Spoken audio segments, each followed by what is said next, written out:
तो हमारा क्वेश्चन कुछ इस प्रकार से है। इसमें आपको ये परिपथ दे रखा है और कह रहा है कि बिंदु ए और बिंदु बी के मध्य तुल्य प्रतिरोध ज्ञात कीजिए। अगर आप इस क्वेश्चन को सीधा करने की कोशिश करेंगे तो नहीं कर पाएंगे, क्योंकि क्या है, परिपथ कुछ इस प्रकार से दे रखा है। जैसे अगर अपन बात करें बिंदु ए और बिंदु डी के मध्य की, तो यहाँ पर ये बिंदु सी भी आ रहा है और सी के साथ में और प्रतिरोध भी आ रहा है, तो ये भी ये परिपथ है, ये इस परिपथ पर निर्भर कर रहा है, ये परिपथ इस परिपथ पर निर्भर कर रहा है। तो किसी एक परिपथ की सहायता से आप समांतर क्रम श्रेणी क्रम का उपयोग कर आंसर नहीं निकाल सकते। तो आपको क्या करना पड़ेगा, इस परिपथ को व्हीट स्टोन सेतु की तरह लिखना पड़ेगा। ठीक है, इस परिपथ को आप व्हीट स्टोन सेतु की तरह बना सकते हो। कैसे बनाओगे, जैसे मान लिया बिंदु ए ये हो गया हमारा, ये हो गया हमारा बिंदु बी। अब देखिए यहाँ पर अगर अपन बात करें, बिंदु ए से एक प्रतिरोध जा रहा है, बिंदु ए से एक प्रतिरोध जाएगा, व्हीट स्टोन सेतु में क्या होता है, ए से प्रतिरोध जाता है, ठीक है, और बिंदु बी से प्रतिरोध जा रहा है। देखिए आप ए से जो प्रतिरोध जा रहा है वो भी डी बिंदु पर मिल रहा है, और बी से जो प्रतिरोध जा रहा है वो भी डी बिंदु पर मिल रहा है। तो हम यहाँ पर है ना, ये इस बिंदु को बिंदु डी कर सकते हैं, क्योंकि ए से एक प्रतिरोध जा रहा है वो भी बिंदु डी पर मिल रहा है, और बी से एक प्रतिरोध जाएगा वो भी कहाँ होगा, बिंदु डी पर मिलेगा। ठीक है, तो हम इसे इस तरह से प्रदर्शित कर सकते हैं। इसके साथ में ए से एक प्रतिरोध जा रहा है वो बिंदु सी पर मिल रहा है, और बी से एक प्रतिरोध जा रहा है वो भी बिंदु सी पर मिलेगा। देखो आप, तो मैंने यहाँ पर एक कोई बिंदु मान लिया, बिंदु सी। यहाँ पर देखिए ए से एक प्रतिरोध जा रहा है, बिंदु सी पर मिल रहा है, और बी से एक प्रतिरोध जा रहा है वो भी क्या हो रहा है, बिंदु सी पर मिल रहा है। तो इसी परिपथ को मैंने इस तरह से लिखा है। देखिए आप वापस देखिए, ये बिंदु ए हो गया, ये बिंदु बी हो गया, ए, और यहाँ पर एक बिंदु डी है। ठीक है, डी बिंदु है, डी बिंदु बिंदु ए और बिंदु बी दोनों से जुड़ रखा है। तो ये डी बिंदु क्या हो गया, बिंदु ए और बिंदु बी के मध्य का कॉमन बिंदु हो गया। इसी तरह से अगर बिंदु ए और बिंदु बिंदु बी और बिंदु ए है, तो इनके मध्य का कॉमन बिंदु बिंदु सी की बात करें, तो ये भी क्या है, ए से भी जुड़ा हुआ है और बी से भी जुड़ा हुआ है। ठीक है, तो यहाँ पर हमने एक बिंदु डी लगा दिया, एक बिंदु सी लगा दिया। दोनों ही डी बिंदु भी ए और बी से जुड़े हुए हैं, और सी बिंदु भी ए और बी से जुड़ा हुआ है। डी और ए के मध्य एक प्रतिरोध लगा रखा है, देखिए आप, तो ये प्रतिरोध हमने लगा दिया आर प्रतिरोध। डी और बी के मध्य भी प्रतिरोध है, इसको कैपिटल आर से प्रदर्शित कर दिया, डी और बी के मध्य के प्रतिरोध को। ए और सी के मध्य भी प्रतिरोध है, ए और सी के मध्य प्रतिरोध है, वो आर से प्रदर्शित किया है, तो हमने इसको भी आर से प्रदर्शित कर दिया। और सी और बी के मध्य भी प्रतिरोध है, उसको भी आर से प्रदर्शित किया गया।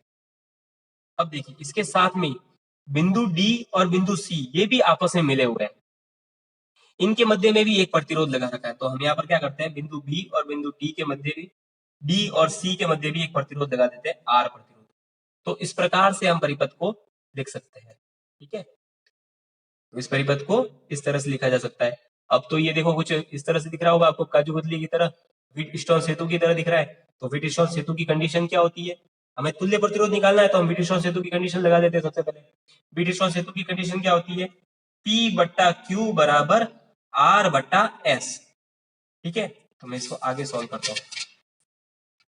क्या कंडीशन होती है हमारी, P बट्टा Q बराबर R बट्टा S। अच्छा, यहाँ पर आपको पता है ये किसके बराबर होता है, P के बराबर होता है। इसके जस्ट नीचे वाला किसके बराबर होता है, सॉरी ये बराबर वाला किसके होता है, ये Q के बराबर होता है। इसके जस्ट नीचे वाला R, और ये किसके होता है, S के बराबर। ये P प्रतिरोध कहलाता है, ये Q प्रतिरोध, ये R प्रतिरोध, और ये S प्रतिरोध कहलाता है। तो व्हीट स्टोन सेतु के फॉर्मूले के अंदर PQRS का मान रख देते हैं। P का मान कितना है, P का मान साहब R है, बट्टा Q का मान कितना है, Q का मान भी R है, बराबर R का मान कितना है, R का मान भी R है, और S का मान कितना है, S का मान भी R है। R से R कट गया, R से R कट गया, तो हमारा क्या आ गया आंसर, 1 बराबर 1। मतलब क्या हो गया, P बट्टा Q ये बराबर है R बट्टा S के। ठीक है, तो ये जो हमारा डायग्राम है, ये व्हीट स्टोन सेतु के नियम का पालन करेगा। आई बात समझ में। अतः उपरोक्त चित्र व्हीट स्टोन सेतु को प्रदर्शित करता है।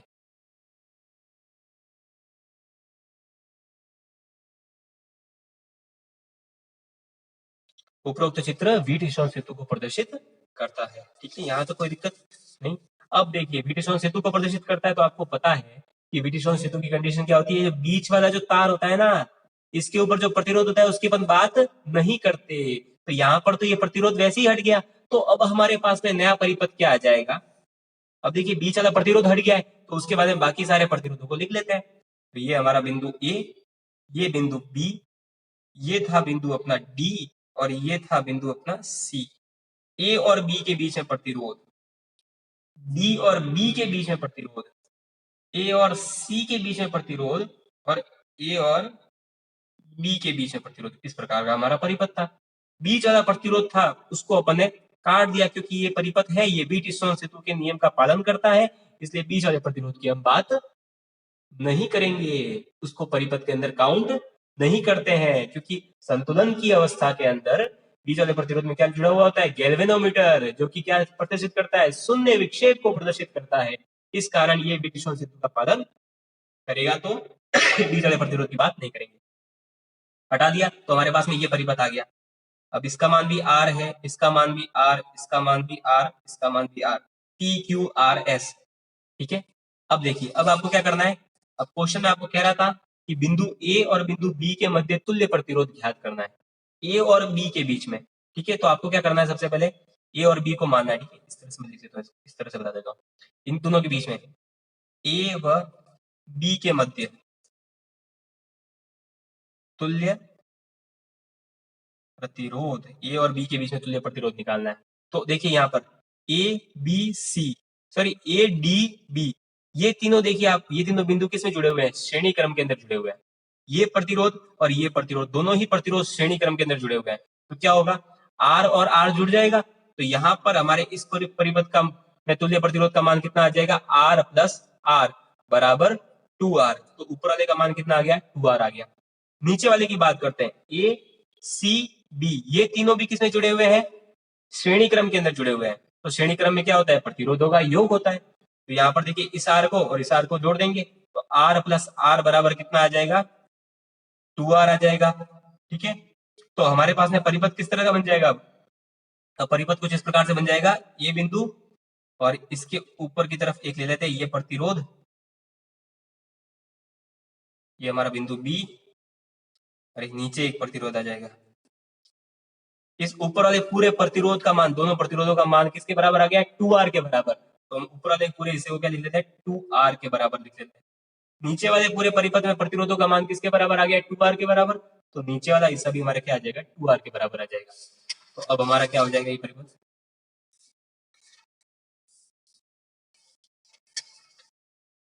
2R बटा 2R। अब देखिए ये श्रेणी क्रम में जुड़े हुए हैं बिंदु ए और बी के बीच में, या समांतर क्रम में जुड़े हुए हैं, ये क्या है, समांतर क्रम में जुड़े हुए हैं। तो समांतर क्रम का हमारे पास में सूत्र क्या होता है, 1/R equivalent is equal to, ये जो प्रतिरोध है इसको 1 प्रतिरोध कर देंगे, और इसको भी क्या कर देंगे, 1 प्रतिरोध। तो 1/2R, यहाँ पर प्रतिरोध का मान क्या है, 2R, तो 1/2R प्लस 1/2R। इसको आप सॉल्व करो, तो यहाँ पर देखिए 1/2R प्लस 1/2R, ले लो दशक, तो क्या आ जाएगा, 2R आ जाएगा। दोनों में समान है 2R, 2R का भाग दिया क्या आएगा, 1 प्लस 1, तो 2/2R। तो 2 से 2 काट दिया, तो क्या आ जाएगा हमारे पास में, 1/R बराबर 1/R इक्विवेलेंट। अब इसको क्या कर देंगे, हम उल्टा कर देंगे। तो उल्टा कर देंगे तो हमारे पास में क्या आ जाएगा, R इक्विवेलेंट बराबर क्या आ जाएगा, कैपिटल R आ जाएगा। और ये कैपिटल R किसमें प्रदर्शित किया जाता है, प्रतिरोध को ओम के रूप में प्रदर्शित किया जाता है। तो R इक्विवेलेंट बराबर क्या आ जाएगा हमारे पास में, कैपिटल R ओम। ये हमारा आ गया आंसर। इस प्रकार से इस क्वेश्चन को सॉल्व करना है। यहां तक किसी को किसी भी तरह की कोई समस्या हो तो वो पूछ सकता है। तो क्वेश्चन हमारा इस प्रकार से परिपथ दे रखा है आपको, गैल्वेनोमीटर की जगह यहाँ पर अमीटर लगा रखा है। बाकी ये पूरा व्हीटस्टोन सेतु की तरह ही परिपथ दे रखा है आपको, है ना। ये बर्फी के शेप में दे रखा है, इसको खींचोगे ना ए और सी को, तो काजू कतली बन जाएगी। ठीक है, यहाँ पर 20 20 10 10, ये जो 20 होता है इसको क्या बोलते हैं, इसको अपन बोलते हैं P, ये हो गया Q, ये होता है R, ये होता है S। ठीक है, इस प्रकार का हमारा परिपथ होता है। यहाँ पर बीच में आपके ये अमीटर लगा रखा है। अमीटर क्या करता है, बेसिकली अमीटर धारा के मान को ज्ञात करता है, धारा का मान देखता है, मापता है। ठीक है ना, मापने का एक उपकरण है जो धारा के मान को मापता है। वोल्टमीटर क्या करता है, वोल्टेज मापता है, परिपथ के अंदर विभव के मान को मापता है। ठीक है, यहाँ पर आपने अमीटर लगा रखा है, ये धारा के मान को मापेगा। अमीटर लगाओ या धारा मापी लगा दो, दोनों एक ही चीज है ना। धारा के मान को, अमीटर भी धारा के, अलग अलग डिवाइस अलग अलग है, लेकिन अमीटर भी धारा के मान को मापता है और गैल्वेनोमीटर या कह सकते हैं धारा मापी, वो भी क्या करता है, धारा के मान को ही मापता है। इसके साथ में आपने लगा दिया प्रतिरोध। ठीक है, अब ये क्वेश्चन में कह रहा है कि आर का मान क्या लिया जाए कि अमीटर में प्रवाहित धारा शून्य हो। आर का क्या मान ले कि अमीटर में धारा का मान शून्य हो जाएगा। तो देखिए आर का तो यहाँ पर कुछ रोल ही नहीं है, ये व्हीटस्टोन सेतु की तरह दिख रहा है, व्हीटस्टोन सेतु है। तो पहले इसको देख लेते हैं व्हीटस्टोन सेतु के नियम का पालन करता है या नहीं करता। ठीक है, व्हीटस्टोन सेतु को कैसे जांचते हैं कि कोई परिपथ है वो व्हीटस्टोन सेतु है या नहीं है। सूत्र है हमारे पास में P अपॉन क्यू बराबर R अपॉन S। इस सूत्र की सहायता से मापते हैं। P क्या है हमारे पास में 20 ओम, तो मैं लिख लेता हूँ P की जगह क्या लिख रहा हूँ 20 ओम लिख लिया, बट्टा Q क्या है हमारे पास में 10, तो 20 बट्टा 10 बराबर R क्या है हमारे पास में 20 बट्टा S क्या है हमारे पास में 10। तो 0 से 0 काटा तो क्या आ जाएगा 2 बराबर 0 से 0 काटा तो क्या आ गया 2, मतलब P बटा Q बराबर है R बटा S के। तो अतः ये परिपथ क्या हो गया, व्हीटस्टोन सेतु कहलाएगा। यह व्हीटस्टोन सेतु है। इस फॉर्मूले को अगर अप्लाई करते हैं और दोनों तरफ आंसर सेम आता है तो परिपथ क्या है हमारा, व्हीटस्टोन सेतु है, वरना व्हीटस्टोन सेतु नहीं होगा। चलिए आगे बढ़ते हैं। अब ये तो पता चल गया हमें व्हीटस्टोन सेतु है, मतलब क्या हो गया, इसके जो बी और सी के मध्य जो प्रतिरोध है, मतलब क्या हो गया व्हीटस्टोन सेतु कब प्रदर्शित करेगा, जब बी और सी के मध्य आपने जैसे यहाँ पर अमीटर लगा रखा है, इसकी जगह गैल्वेनोमीटर लगाते, कोई भी चीज लगाते, तो यहाँ पर जो क्या कह सकते हैं, यहाँ पर इसका विक्षेप है वो क्या आना चाहिए, शून्य विक्षेप आना चाहिए, तभी ये व्हीटस्टोन सेतु के नियम का पालन करेगा, वरना थोड़ी करेगा।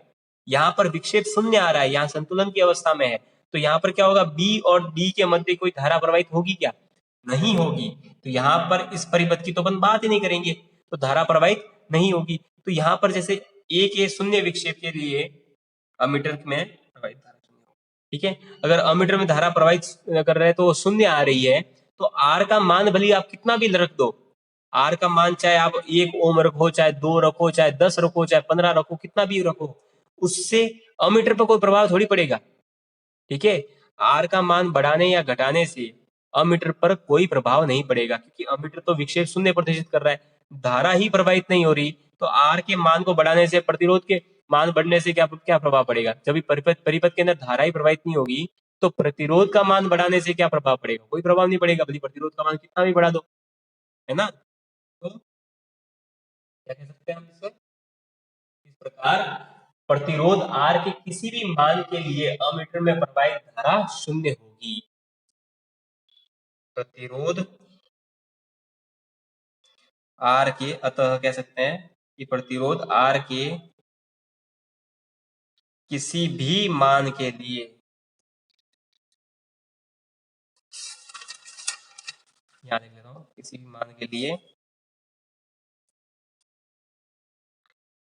परिपथ में धारा शून्य होगी।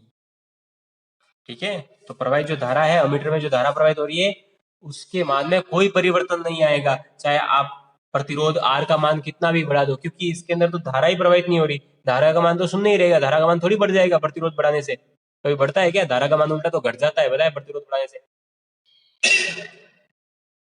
लेकिन यहाँ पर तो धारा ही प्रवाहित नहीं हो रही है, तो प्रतिरोध का कोई इफेक्ट ही नहीं पड़ेगा। ठीक है ना, तो ये इसका आंसर रहेगा। ये आपका परिपथ है, ये क्या है, व्हीटस्टोन सेतु को प्रदर्शित कर रहा है, ये परिपथ व्हीटस्टोन सेतु को प्रदर्शित कर रहा है क्वेश्चन के अंदर, और कह रहा है कि ये संतुलन की अवस्था में हो तो x का मान ज्ञात करना है आपको, इस परिपथ के अंदर ये x का मान ज्ञात करना है।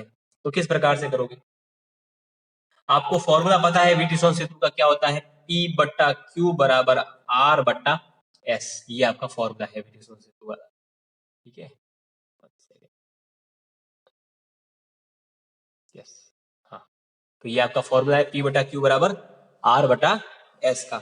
यहाँ पर P क्या हो जाएगा, P ये वाला प्रतिरोध, Q ये वाला प्रतिरोध हो जाएगा, R ये वाला प्रतिरोध, और S ये वाला प्रतिरोध। यहाँ पर आपके पास P का मान है, Q का मान है, R का मान और S एस का मान भी है लेकिन आर का मान आपके पास में नहीं है, क्योंकि आर यहाँ पर कैसा दे रखा है, एक तो एक्स ओम का प्रतिरोध और 100 ओम का प्रतिरोध, ये दोनों समांतर क्रम के अंदर जुड़े हुए हैं। यहाँ पर आप देख सकते हो एक्स और 100 ओम दोनों क्या है, समांतर क्रम के अंदर जुड़े हुए हैं, तो आर का मान हमें नहीं दे रखा है।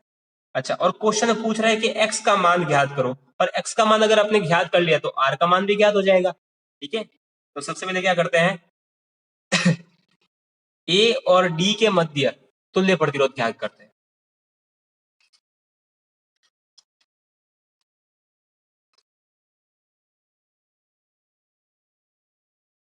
बिंदु ए तथा डी के मध्य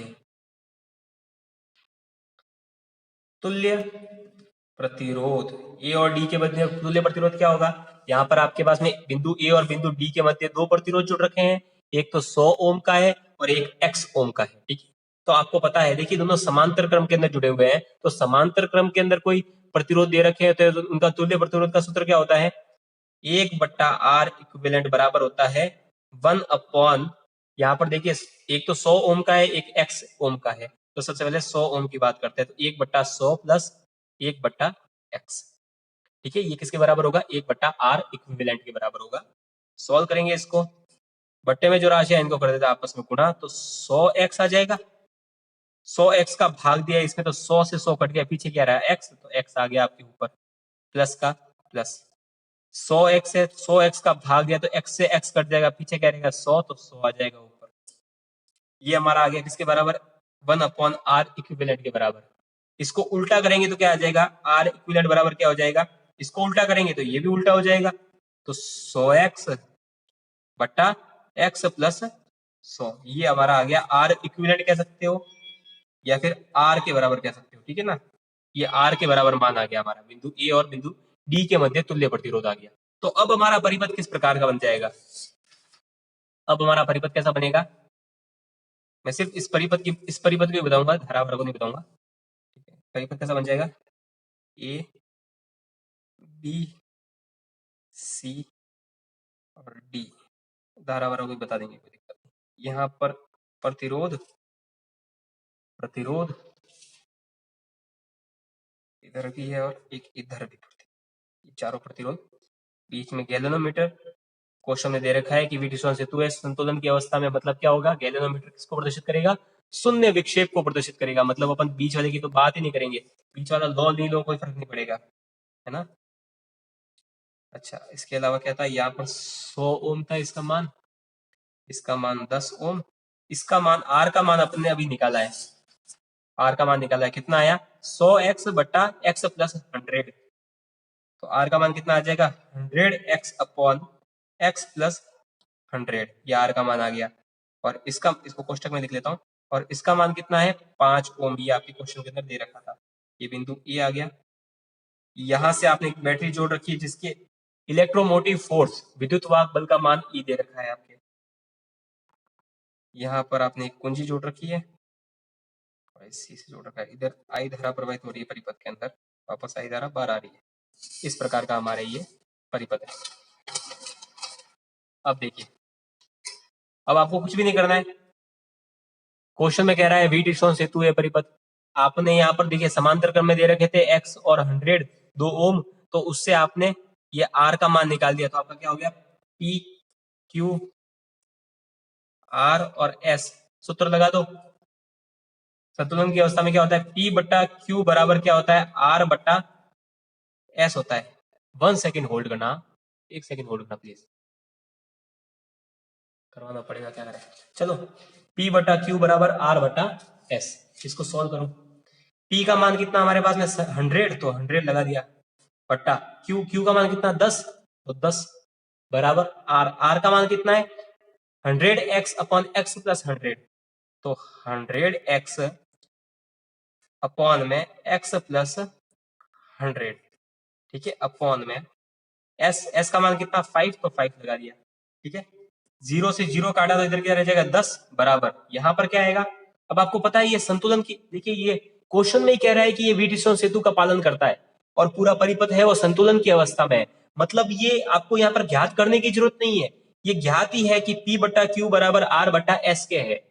ठीक है, P बटा Q है वो R बटा S है, ये क्वेश्चन में ही दे रखा है आपको, यही समझ लीजिए। तो यहां से आप x का मान निकाल सकते हो इस समीकरण से, ये समीकरण बन जाएगा, इससे x का मान निकाल दो। यहाँ देखिए बट्टे में क्या दे रखा है 5, तो 5 का गुणा इधर कर देंगे 10 से, 5 का गुणा कर दिया। नीचे क्या है यहाँ पर 1 है, तो 1 का इससे गुणा करो तो कोई फर्क नहीं पड़ेगा, तो वो क्या आ जाएगा 100x अपॉन क्या आ जाएगा x प्लस 100। 5 गुणा 10 किया तो कितना आ जाएगा 50 बट्टा 1 लिख लिया, इधर 100x बट्टा x प्लस 100, x प्लस 100 है, इसका गुणा कर देंगे 50 है तो क्या आ जाएगा 50x प्लस 100। यहाँ पर देखिए बट्टे में क्या है 1 है, 1 का गुणा कर देंगे इससे तो क्या आएगा 100x आ जाएगा। ठीक है, एक का गुणा किसी भी संख्या से वो की वो संख्या। अब देखो सॉल्व करो इसको, 50 का x से गुणा किया तो क्या आएगा 50x प्लस 50 का 100 से गुणा किया तो क्या आएगा 50 5000 है, ठीक है, और 100x।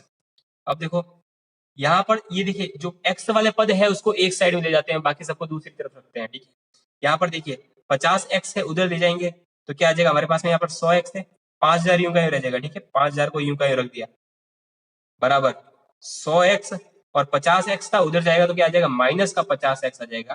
तो 50 में से 100 में से 50 के पीछे कितना रहेगा 50x, किसके बराबर होगा 5000 के। ठीक है, तो इधर से x का मान निकाल दो, इधर कर लगा मैं इस क्वेश्चन को। देखो 50,000 सॉरी 5000 बराबर 50x है, तो x बराबर क्या आ जाएगा 5000 बटा 50, 5000 बटा 50, जीरो से जीरो कट गया, 5 का भाग दिया कितनी बार जाएगा 100 बार जाएगा, तो हमारे x बराबर कितना आ जाएगा 100 ओम, ये हमारा आंसर। इस प्रकार से इस क्वेश्चन को सॉल्व करना था। ठीक है।